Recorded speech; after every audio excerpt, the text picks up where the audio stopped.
अरे ये क्या! घने जंगल में दहाड़ते बाघ के सामने स्वयं जगन्नाथ महाप्रभु खड़े हैं। क्या प्रभु सचमुच बाघ से युद्ध करने उतरे हैं, अपने भक्त की रक्षा के लिए? बहुत समय पहले की बात है। समुद्र की गर्जना, शंखनाद और भक्तों की जय जयकार के बीच स्थित जगन्नाथ मंदिर अपने पतित पावन स्वरूप के लिए दूर दूर तक प्रसिद्ध था। लोग कहते थे कि प्रभु केवल सिंहासन पर विराजमान नहीं रहते, बल्कि अपने भक्तों की रक्षा के लिए आवश्यकता पड़ने पर स्वयं मार्ग पर उतर आते हैं। ये वही समय था जब पुरी से कुछ दूर घने जंगलों के समीप बसे एक छोटे से गांव में भय का साया फैलने वाला था, और उसी भय में एक अद्भुत लीला प्रकट होने वाली थी। उस गांव में गोविंद नाम का एक निर्धन लकड़हारा रहता था। उसकी झोंपड़ी कच्ची थी, पर हृदय में अटूट श्रद्धा थी। गोविंद प्रतिदिन जंगल जाता, लकड़ी काटकर किसी तरह परिवार का पालन करता। उसकी पत्नी शांत स्वभाव की थी और उसके 2 छोटे बच्चे थे। घर में धन नहीं था, पर एक बात निश्चित थी।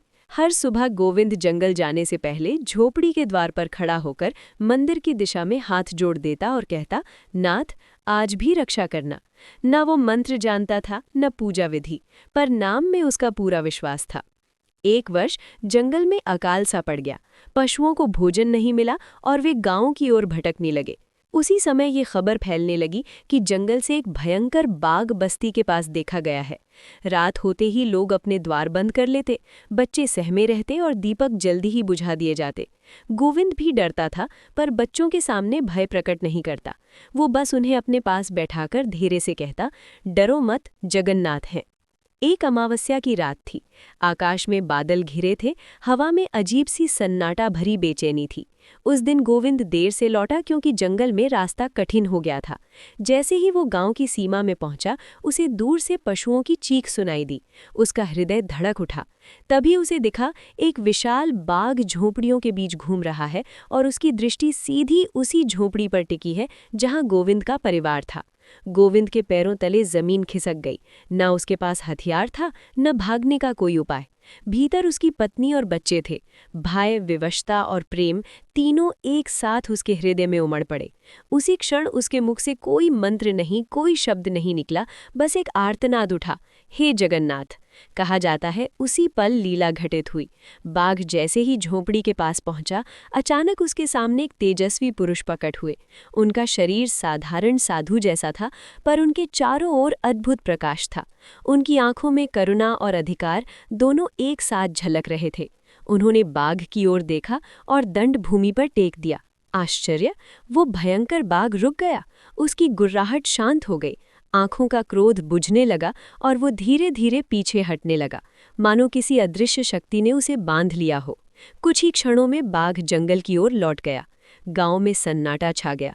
गोविंद कांपते हुए आगे बढ़ा। साधु ने उसके सिर पर हाथ रखा और शांत स्वर में कहा, डर मत, जब तक विश्वास जीवित है तब तक भय कुछ नहीं कर सकता। इतना कहकर वे साधु अंधकार में विलीन हो गए। सुबह जब गांव जागा तो सबने सुना कि बाघ बिना किसी को क्षति पहुंचाए लौट गया। गोविंद ने सारी बात गांव वालों को बताई।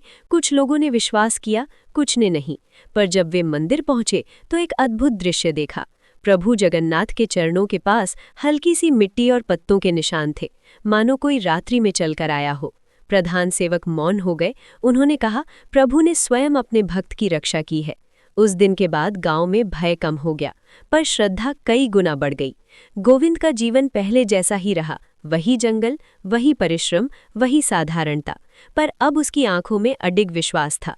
वो जान चुका था कि जब संकट सबसे भयानक रूप में सामने खड़ा हो, जब बाघ भी प्राण लेने को तैयार हो, तब जगन्नाथ नाम ही सबसे बड़ा कवच बन जाता है। इस जगन्नाथ लीला का भाव यही है, प्रभु केवल मंदिर में विराजमान नहीं रहते, वे अपने भक्तों की रक्षा के लिए बाघ के सामने भी ढाल बनकर खड़े हो जाते हैं। जहां भय समाप्त हो जाता है और विश्वास शेष रहता है, वहीं जगन्नाथ स्वयं प्रकट होते हैं। जय जगन्नाथ।